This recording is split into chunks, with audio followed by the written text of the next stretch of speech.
absolute game wrecker for the Cowboys. The former Penn State standout is already showing off his versatility in training camp as he's lining up at various linebacker positions as well as showing off his pass rushing skills.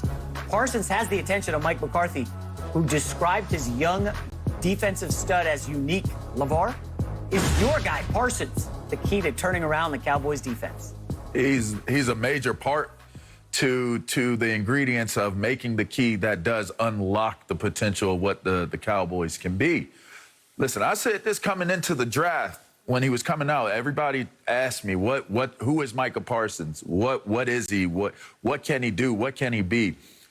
I thought he was the best player in the draft overall, not because of my connection and relation to him, because I know what his capabilities are. I said this, I made a bold proclamation on the show yesterday, and I saw a couple people picked up on it. I said it's the best football player I've seen since I played with Sean Taylor.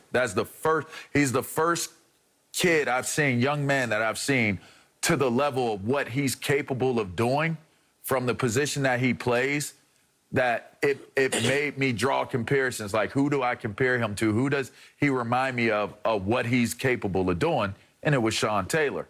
Reason why, it's like Sean plays safety, Micah plays linebacker, but when you think about the things that Sean Taylor was able to do, Sean Taylor could play safety, both safety positions, both strong and free.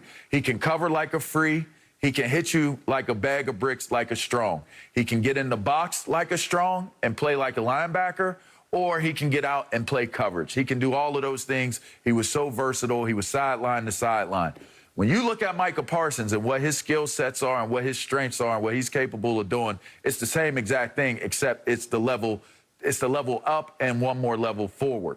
At the linebacking position, he can play all three linebacking spots. He can play on the inside, which means that he can play inside the tackles, make plays with guards, make plays against centers. He can get to the ball carrier, and he is one of the best at navigating and disengaging blockers.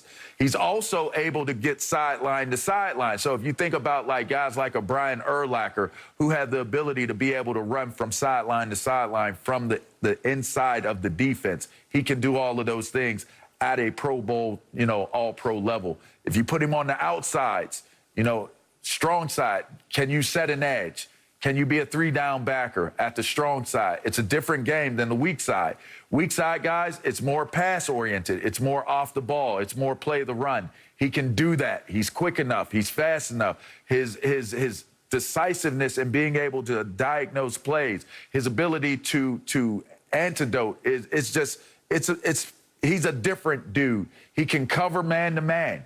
He can do all those things. He can play on a tight end, man-to-man. He can do what a strong side backer does, which is more dirty work of the defense. It's more almost like an interior lineman, a defensive end added to your defense.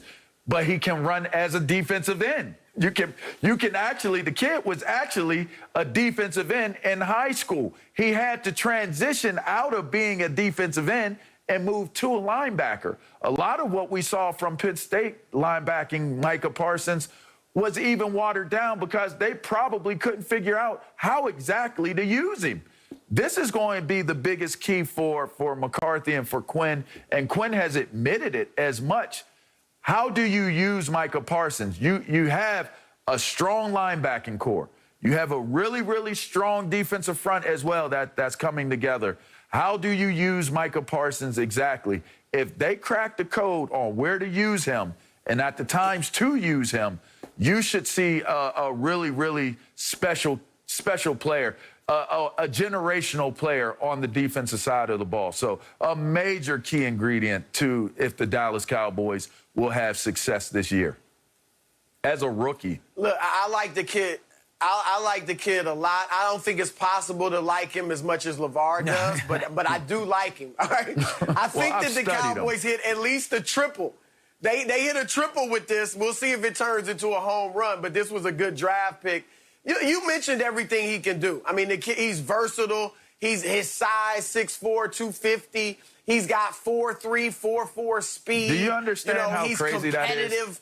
That he runs a 4.3 40? Right. That's he ran a 4.39, right? Coming out of college. The dude has all the ability to get it done.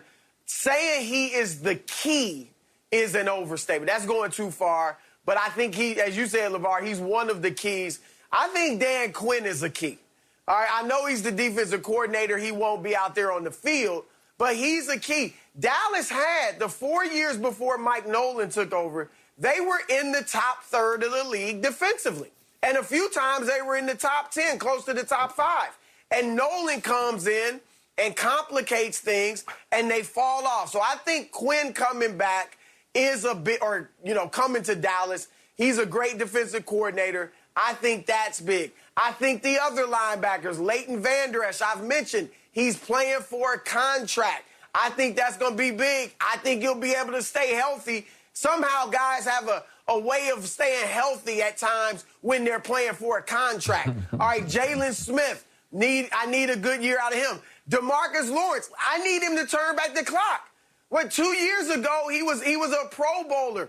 I need him to get back to that level, which he hadn't played at the last couple of years. Trayvon Diggs, I'm expecting a big jump from him in his second season to really shore up that secondary. So there are a lot of keys to this defense succeeding. Micah Parsons, one of them, but it's going to take much more than him to make this defense what they need it to be. Yeah, as good as Parsons is, it's tough to put an entire burden on a 22-year-old rookie. I'm sure he's going to be great, but sorry, he's not one of the top 3 guys that's needed to perform on this defense. Oh, yes, I think you guys missed this, okay? I know you guys don't love the numbers. Yes, Pro Football Focus has the Cowboys secondary ranked 31st in the league, okay? They were a tire fire last year in the secondary. And part of it is because they can't get to the quarterback. Other than Lawrence, they got nobody to rush the passer. And what does Jerry do? He didn't get to the quarterback. We're going to get Aldon Smith and Randy Gregory. That's what we're banking on. 2 guys who,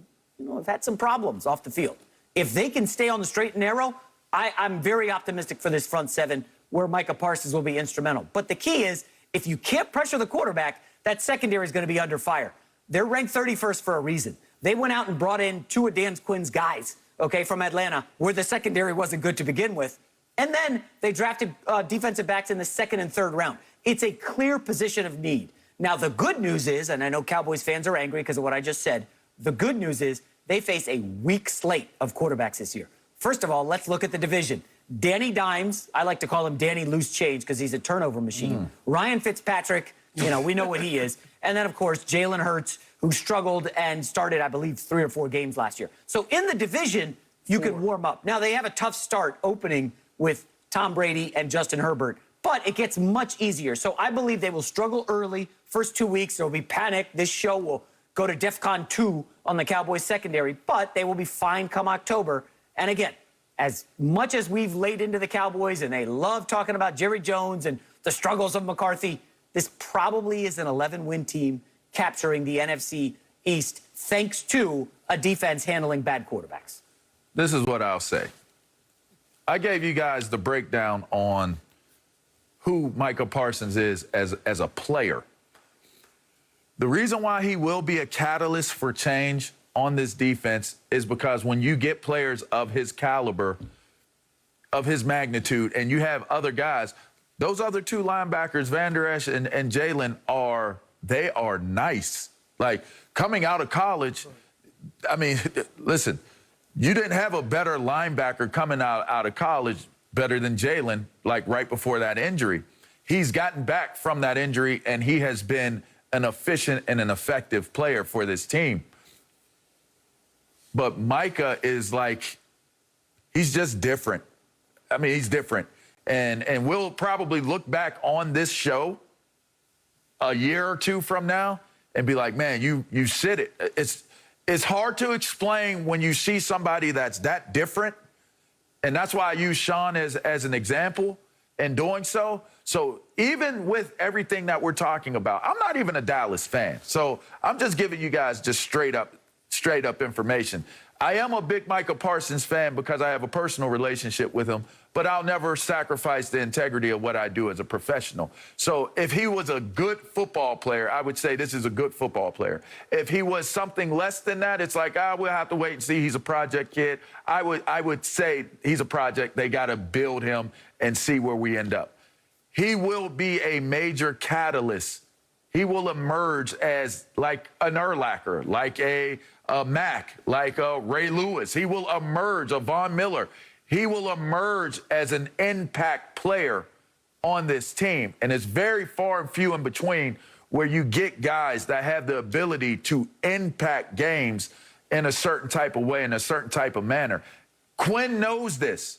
And so now what Quinn is going to do is he's going to make sure that all of these complementary pieces, the Jalen Smiths, the Van Der Esch's, the Marcus Lawrences, he just got off of the the PUP list. He's getting healthy. This team is getting healthy. It's going to be an interesting dynamic watching what Quinn does with the schematics of this defense, because if you keep it simple, and I know George Edwards is on that staff. He coached me when I played. So I've gotten some real insight to how they are preparing and planning to play this year on defense. It is a masterful approach as to what it is they're thinking they're going to do. So we can throw ratings of the defensive secondary out. You can look at if Alden Smith or Randy Gregory and those guys are going to be what they need to be. You have to throw all of those things out the door at this point if you're being smart about it, because I think what Dan Quinn has put in store and put in front of this defensive unit has empowered them, has inspired them, and has motivated them. And I think with that understanding and that clarity, they're going to play faster, they're going to play with a chip on their shoulder, and it's going to be a difference maker for this team. And that's just where I'm at with it, with my evaluation. LeVar, as you're a former